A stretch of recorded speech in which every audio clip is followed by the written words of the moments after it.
Hey everyone, One Big Boss here, as you can tell by the title of the video that you clicked on. Well, we're back for another episode of New to Retro Reviews, and today we are celebrating a very special birthday. 30 years of Super Metroid on the Super Nintendo, and this game kind of means a lot to me, and like a lot of the games that I review here on the channel, and a lot of the games I have on the shelf behind me, but honestly, this was, I think, probably at the time when I first played this back in the day, around the time that it first came out, this was undoubtedly one of the hardest games I had ever played. And I mean that. The original Metroid was a game that was very difficult. And Metroid 2, it had its difficulties and everything, but I don't think it was as difficult as the first one. But Super Metroid gave you a lot of new tools and pretty much a fresh coat of paint to kind of deal with everything and explore these things. And that's kind of what made it interesting for me back in the day. And I did struggle with this game. My buddy Luke and I, we played this a lot whenever I slept over his house. And I remember the layout of his entire living room at that point when we were playing this. I mean, it didn't really change that much throughout the years, but this game literally captivated us. I think because the challenge was there and the game just looked so damn beautiful. But after struggling for a long time, his mother eventually came in and helped us out, and she was great at games. And she literally helped us in Super Metroid by finding new areas for us that we may have overlooked. I remember at one point found the ability for Samus to run for us, which was really cool because we didn't know that Samus actually had a run function. And she taught us to do the screw attack and, well, the wall jump, I should say. And it was just really an amazing part of my childhood to see an adult, because back then you didn't really see that many adults play video games. And also at the same time, me and Luke just playing that game. I mean, we were up until wee hours of the morning. We always slept in the living room too, especially when it came to really good games that we had. I mean, we did the same thing for like Mega Man 7 as well. But Super Metroid just was a game that for us was really different than a lot of other games that we were growing up playing. I mean, we grew up playing stuff on the original Nintendo a lot. We played a lot of other games on the Super Nintendo as well. But whatever reason, at the end of the day, Super Metroid just stuck with us, and all these years later, it still does. So, 30 years today is its release here in America, and it's still considered one of the best in the franchise, and to be fair, I kind of agree with that. But let's figure out why it's so special. Let's dive deep into what makes Super Metroid tick. So, that being said, guys, here it is, the review for Super Metroid on the Super Nintendo. Let's go. Development for Super Metroid came from Nintendo R&D 1. Yeah, that R&D 1. The ones responsible for making the OG Game Boy, the short-lived Virtual Boy, and the Game Boy Pocket, which the original Game Boy housed Metroid 2 back in the day and continued the franchise from the NES, and the team would go on to work on more Metroid games like Metroid Fusion and Metroid Zero Mission, as well as a plethora of favorite titles of mine on the NES and the Game Boy. Super Metroid actually came out a decade after the original had debuted on the NES, which for many Metroid fans, I think we're kind of used to games taking a while to come out. Granted, yes, there was Metroid 2 that came out on the original Game Boy, as we talked about a little bit earlier, but yeah, we don't get games like Mario fans get their games that quick. We had to wait a while, but I feel that waiting for Super Metroid, or almost any Metroid game, okay, not every Metroid game, but you get what I'm saying, they generally leave fans happy. And yet, nobody wants to wait for games, but as long as they are fun, they run well, and they're great, well, that's the best we could ask for, right? Oh, that's that good shit! But there was a reason for the long wait. Director Yoshio Sakamoto had stated, "We wanted to wait until a true action game was needed, and also to set the stage for the reappearance of Samus Aran." And, well, honestly, makes sense. Metroid is a very interesting series where I feel like Mario games, you can kind of pump them out a little faster than normal because people are just going to like them because they're Mario. And obviously many Mario games are worked hard on and they're pretty much fantastic games. But I think because of what Super Metroid brings to the table in terms of exploration and everything else in between, it makes sense why it takes so long to get these done. And, well, again, it's something that us fans are very used to in the current age of 2024. The first year was said to be a learning experience, 10 years apart from the OG Metroid title, and things had changed in technology, and yeah, well, you see it in the final product, but it makes sense why they had to kind of learn a whole new system because Super Metroid is, well, very much the same as the original one.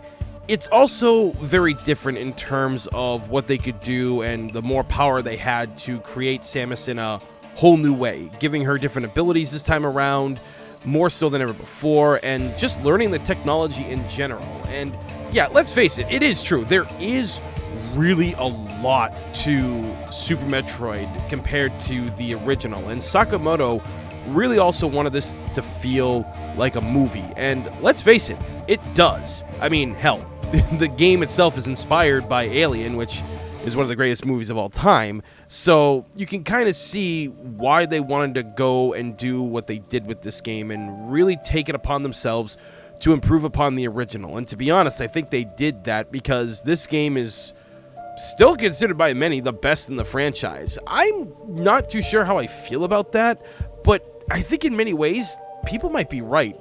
Super Metroid takes place not too long after Metroid 2, where Samus is tasked to head to the homeworld of the Metroids, the planet SR-388, where Samus must eradicate all the Metroids on the planet, and when she does do this and completes her mission, she's about to leave until she runs into a baby Metroid that hatches, but instead of attacking her, it sees Samus as something of a mother, so she takes the baby with her to the space colony so the Federation can study it and hopefully learn about the Metroids and how they can help their society.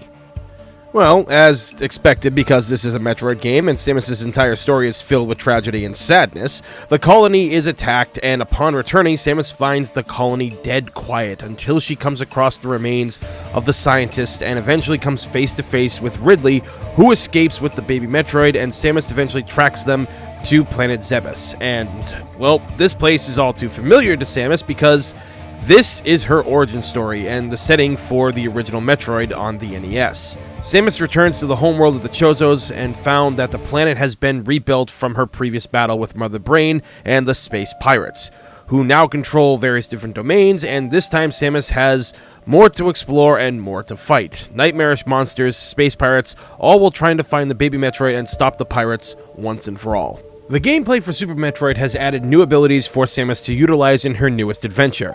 This time, she's able to aim in multiple directions to fire her weapon, and has the ability to wall jump, which I gotta say, in the earlier years, my buddy Luke and I had no idea about this until his mom discovered it for us, and thank God for that, because you really do need the wall jump in certain areas, and it does get replaced later on when you get the screw attack, but my God, just the hours we spent trying to play this game until we were finally shown this technique. It's just crazy. But there is a plethora of other things as well that Samus gets to have in this game. Samus also unlocks various suits and weaponry as she explores the planet and its sections. Unlike in Metroid 2, Samus doesn't start off with missiles of any kind. Yep, you're back to basics as she's got her little Mega Man lemon shooter until you upgrade the weapon on the planet. One of the best weapons you'll probably find is the Ice Beam. Look, a lot of the other beams that you find and can upgrade, they're good, don't get me wrong, and they get the job done, but I think one of the best ones is the Freeze one because of the additional usage that it does have, and that usage is essentially being able to freeze an enemy and use them to get to areas that you weren't able to before. This is really handy for a lot of things, at least for me personally, when I want to get to certain areas or don't want to kill certain enemies. This is just one of those weapons that you're going to love to have once you get it and probably never take it off. I mean, I honestly can't recall from other streamers I've seen playing it, them switching to anything else once the freeze ray comes into play. So, yeah. It's pretty awesome. Eventually later on, you'll find a grappling hook, and, well, this essentially lets Samus swing around Zebes like she's Tarzan or something like that. It's a nifty little item and one that I always loved getting when I was younger and still do to this day. But when you get the screw attack, you really don't need it anymore. It kind of becomes obsolete in many ways, I feel. Also, you get a nifty little X-ray vision scope, and it's fine.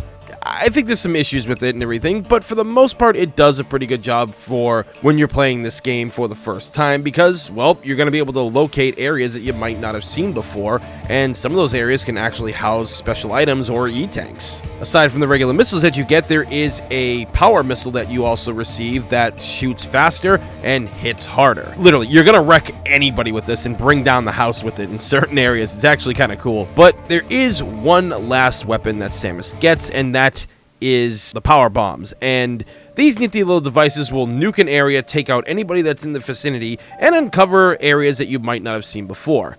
Honestly, this move never gets old seeing it blow up on screen. You'll also find suit upgrades that'll let you run faster, jump higher, and be able to walk through water areas with ease and stay within the boiling hot areas without taking any damage.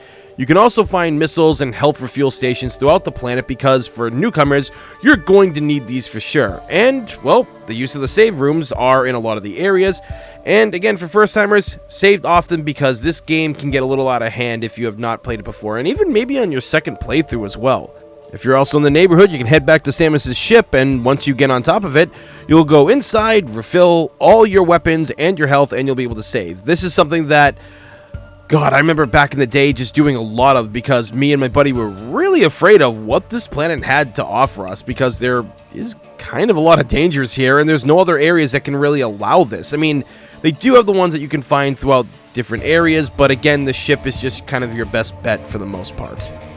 The other new addition is a map, and thank God this exists. Look, I'm going to tell you guys right now, to this day, I have still not beat the original Metroid, and I only beat Metroid 2 once way back in the day.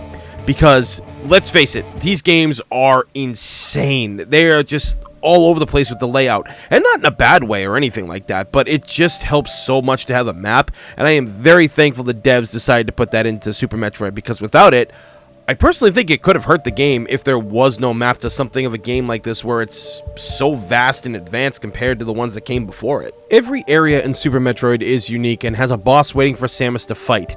Each boss, when defeated, will have its statue turned from gold to gray, and eventually the path to the final area will be open for Samus to go to.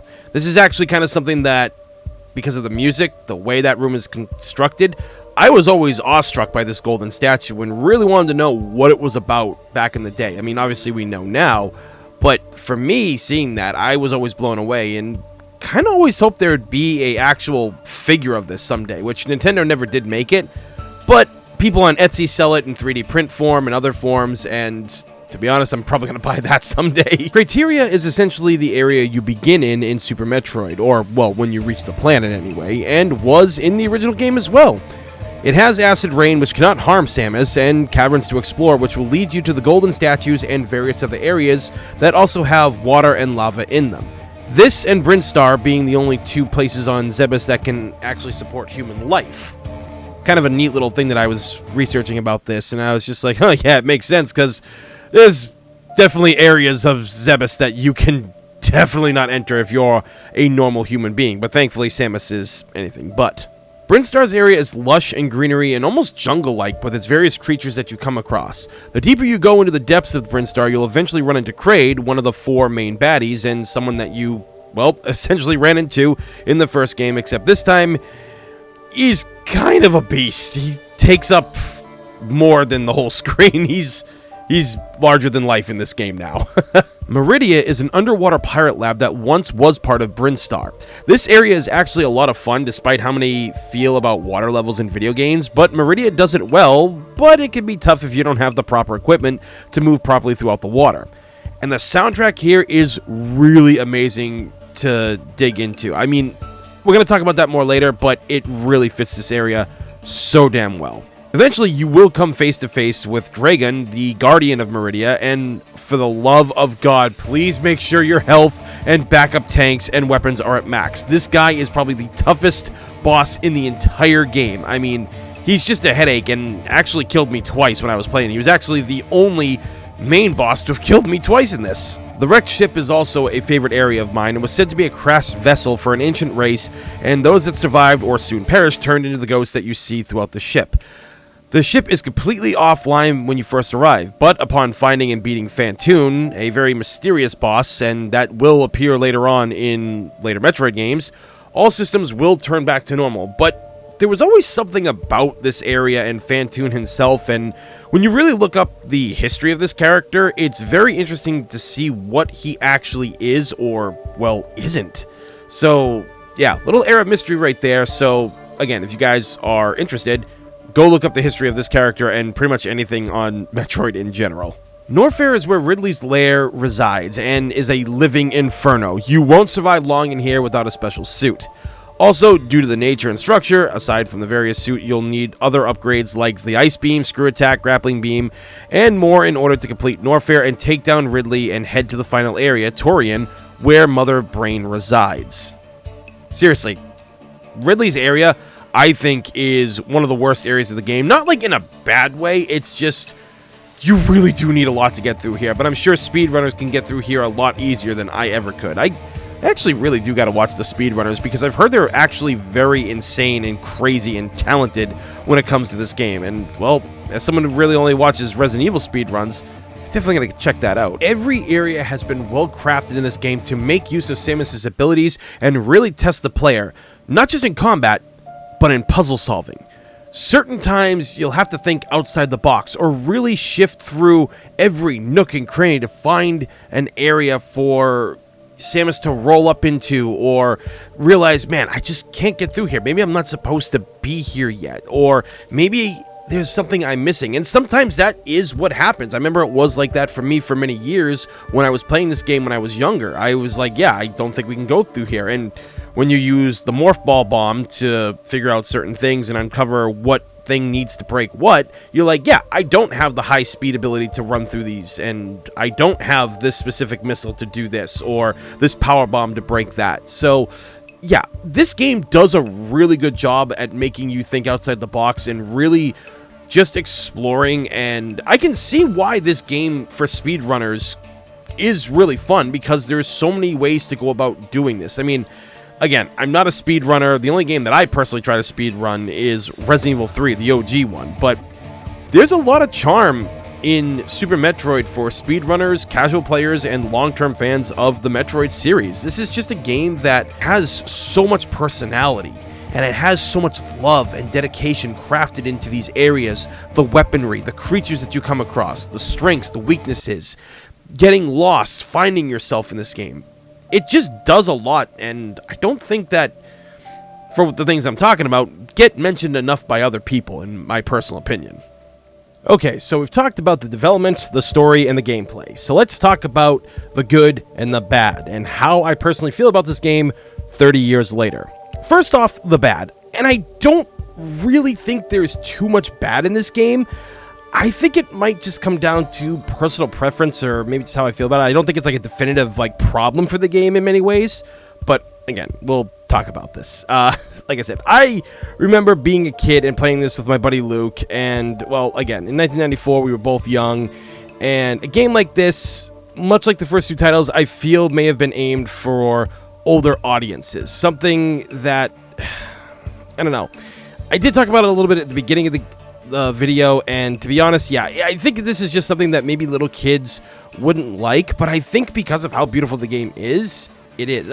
I guess what I'm trying to say is, I wouldn't mind if there was a little bit more to the game to help you through it. I mean, you do have the X-ray scope, which is kinda awesome. I mean, I guess that this thing really only works for I don't know, if you're doing a first time run or a second time run, then maybe you're like, okay, so I need to figure out where things are. But for the most part, things can be found with a power bomb, and you can just blow shit up with a power bomb and find very easily whether it's a new path or an item that wasn't there before. But yeah, I don't know. I just, personally for me, I think there could have been more to the scope. Maybe you get it earlier in the game. I don't know. But I think the bomb just works out much better. As for the final complaint I have, well, it's like I said earlier, I don't mind when games don't hold your hand, but yeah, sometimes this game was tough, and it didn't tell you things like the wall jump or how to do it, or a lot of other things. I mean, I remember Luke rented this game a few times, and so did I, but it never came with a manual, because people always kept them.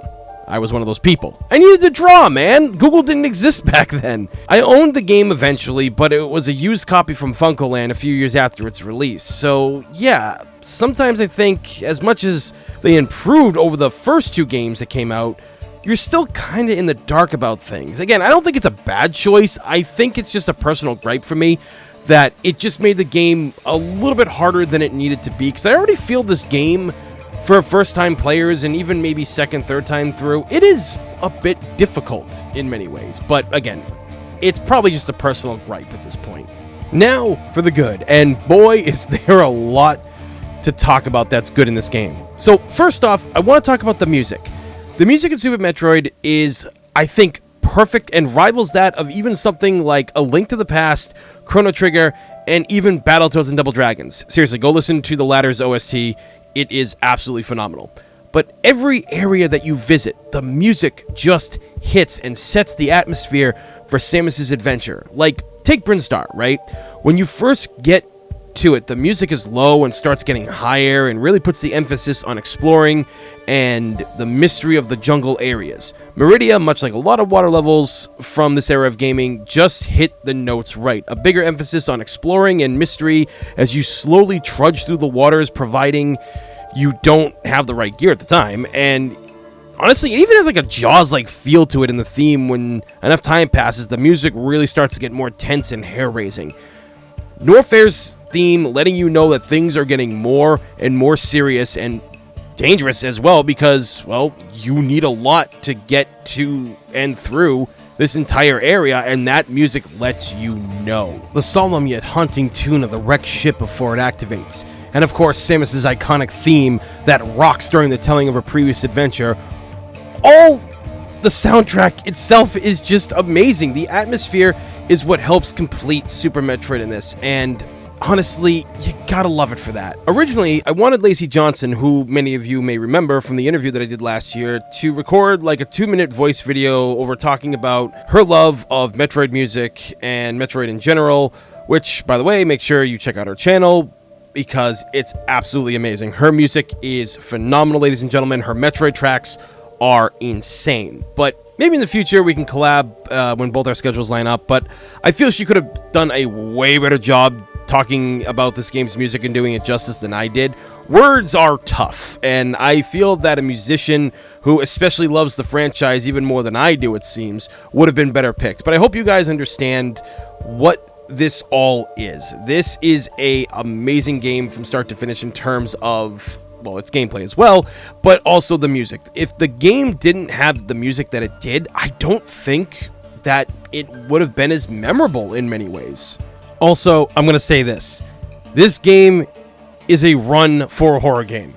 I know something like Metroid Fusion has been coined as a survival horror game, and yeah, I'd have to agree with that because I've been saying it since I first played the game at launch all those years ago. But Super Metroid legit starts off feeling like a horror movie.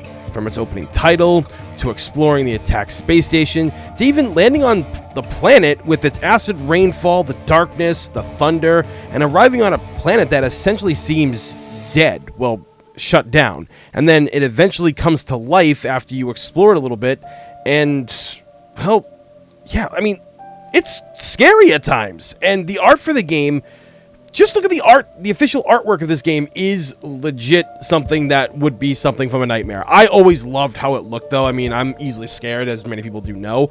But, man, it just really hits home. Graphically, it's just absolutely amazing as well. And it all just, again, comes together in a neat little package to make you see, it's like, yeah, this isn't just an action game or a platformer or a game that you explore. This is a horror game in so many ways. Super Metroid, and just the Metroid series in general, has one hell of an amazing story. I mean, Samus's background and what happens to her and what she goes through mentally and physically, and being raised by the Chozos and having her body altered by them and everything else in between. It's really kind of something I wish the games did touch a little bit more upon in the early years, but thankfully as the years went on, we did get that in later games. And comics and manga are out there that really are amazing, so if you ever get the chance to, read those. But I think at the end of the day, Super Metroid withstands the test of time. 30 years later, and this game is still unbelievable in every way, shape, or form. And to be honest, if I'm putting on a top 10 list, it makes it on here somewhere. I'm not exactly sure where Super Metroid would rank, but it's pretty up there. I mean, this game is just absolutely incredible. And for someone who's not even really that great at these kind of games either, something about it is just memorable. So, at the end of the day, just try this game if you haven't. I mean, the best way to do it is if you have a Nintendo Switch, you have no reason not to because it's free on there, providing you pay for their online subscription service and such. But either way, please give Super Metroid a try. This is a game that is definitely one that you will remember. And there you have it, guys. That is the review for Super Metroid, a game near and dear to my heart, and one that is just absolutely insane. This game has everything for speedrunners, casual fans, and people who might just like exploration games, action games, a mystery and puzzle solving, if you will. I think Super Metroid is a game that a lot of people should play, but do I think everybody's going to like it if they play it? Probably not. I think the Metroid series is...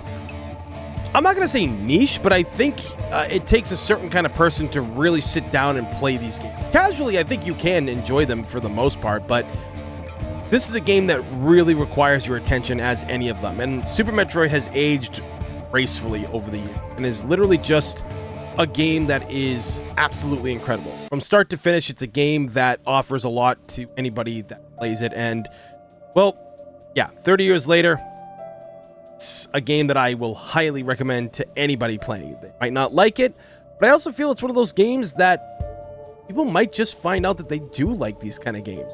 Well, that's my whole point of New to Retro Reviews, is to turn people onto games that they might not have ever played before, or maybe they a small inkling and wanted to. Either way, that is my thoughts. Let me know down below what you guys think. Have you played Super Metroid? Is it your favorite Metroid? Have you not played it yet? Let me know. So, with that being said, please thumbs up and subscribe because it's free, and this day and age, free is a damn good thing. Plus, hitting that thumbs up button really helps the channel out big time. So, with that being said, everybody, thank you all for watching. I'm One Big Boss, and I will see you all next time. Take care. Have a good one. Hey everyone, thanks for watching. If you could give this video a thumbs up and a share, helps the channel out big time. Give me a follow on Twitter and Discord where I'm most active. Links down below in the description. Also, I stream on Twitch, so if you'd like to see me play a bunch of new to retro games, well, click down below, give it a follow, greatly appreciate it. Till next time, guys, be safe, and have a good one.